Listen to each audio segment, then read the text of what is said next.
Friend, आज हम कर रहे हैं क्लास 7 की एनसीईआरटी का चैप्टर नंबर 7, जिसका नाम है मौसम, जलवायु और जलवायु के अनुरूप जंतुओं द्वारा अनुकूलन।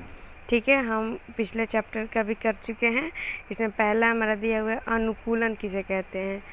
तो जीवों के द्वारा की जाने वाली उस प्रक्रिया का नाम जिसमें सभी जीव अपने अस्तित्व को बनाने के लिए अपने वंश को आगे बढ़ाने का प्रयास करते हैं, अर्थात माहौल के अनुसार अपने आप को उस योग बनाना ही अनुकूलन कहलाता है।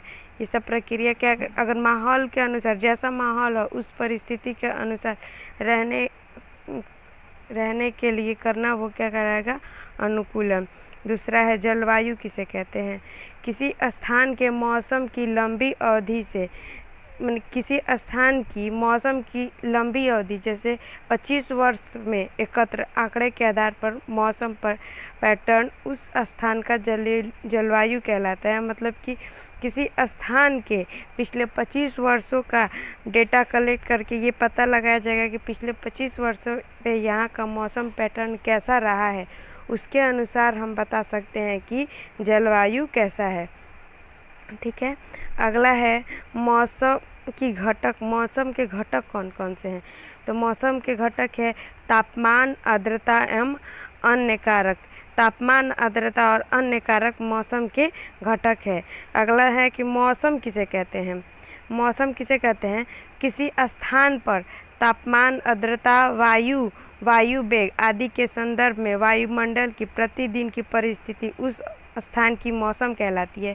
इसका मतलब क्या है कि किसी भी स्थान का तापमान, आर्द्रता, वर्षा, वायु वेग आदि ये सब उसके संदर्भ में हर दिन का, प्रतिदिन का वायुमंडल, ये परिस्थिति को क्या बताया जाता है, वहाँ का मौसम बताया जाता है कि हमारे यहाँ का आज का मौसम कैसा है।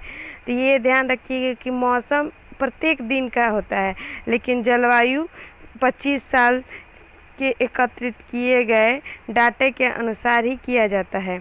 और मौसम के घटक यहाँ पे मैंने लिखा है कि मौसम के घटक जैसे तापमान, आर्द्रता, फिर वर्षा, वायु वेग, ये सब भी क्या है, मौसम के ही घटक है। ठीक है, हम अगले पेज पे आते हैं। एक मिनट,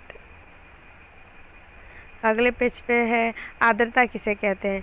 तो आर्द्रता, वायु में हमेशा जलवाष्प उपस्थित रहती है और वायु में उपस्थित जलवाष्प की मात्रा को आर्द्रता कहते हैं। वायु में उपस्थित जलवाष्प की मात्रा को क्या कहते हैं, आर्द्रता। अधिकतम तापमान क्या कहलाता है, किसी तापमान, पहले समझते हैं कि क्या होता है।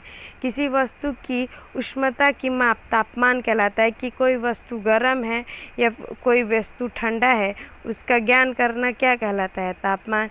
यदि किसी वस्तु का तापमान 20 है और किसी दूसरे वस्तु का तापमान 40 है, तो हम क्या कहेंगे कि दूसरे वस्तु का जो तापमान है वो पहले वस्तु के तापमान से कैसा है, गर्म है। दूसरे का 40 माने थे, पहले का मेरा क्या था, 20 था। तो अधिकतम तापमान वहाँ के अधिक, जितना भी वहाँ का किसी स्थान का या फिर किसी वस्तु का अधिक ताप, वही उसका क्या कहलाएगा, अधिकतम तापमान।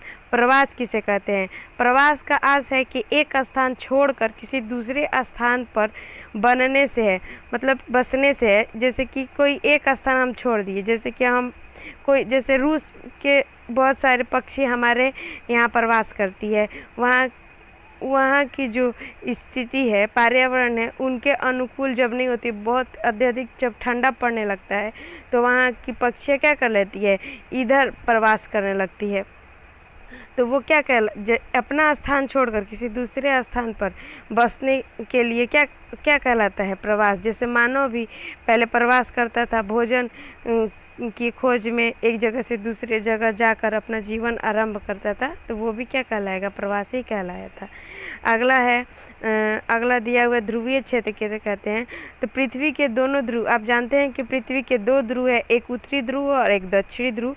तो वही दिया हुआ है कि पृथ्वी के दोनों ध्रुव के निकट के क्षेत्र को ध्रुवीय क्षेत्र कहते हैं। ये हमेशा किसे, बर्फ़ से ढकी होती है। ये हमेशा किससे ढकी होती है, बर्फ़ से ढकी होती है। अगला पॉइंट पूछ रहा है इसमें, अगला पॉइंट क्या है। तो अगला पॉइंट पूछ रहा है कि उष्णकटिबंधीय वर्षा वन किसे कहते हैं। तो ऐसे उष्णकटिबंधीय क्षेत्र किसको कहते हैं। तो तो भूमध्य रेखा के दक्षिण और उत्तर में लगभग 28 डिग्री के भीतर के भूमध्य रेखा के 28 डिग्री ऊपर 28 डिग्री दक्षिण यानी कि 28 डिग्री उत्तरी अक्षांश 28 दक्षिण अक्षांश के भीतर के क्षेत्र उष्णकटिबंधीय वर्षा वन कहलाते हैं। इसमें Bharat, Malaysia, Indonesia, Brazil, Kenya, Uganda जैसे देश सम्मिलित हैं। हमारे इस चैप्टर में इतने प्रमुख शब्द थे। अगले चैप्टर के लिए हम अगला वीडियो बनाएंगे।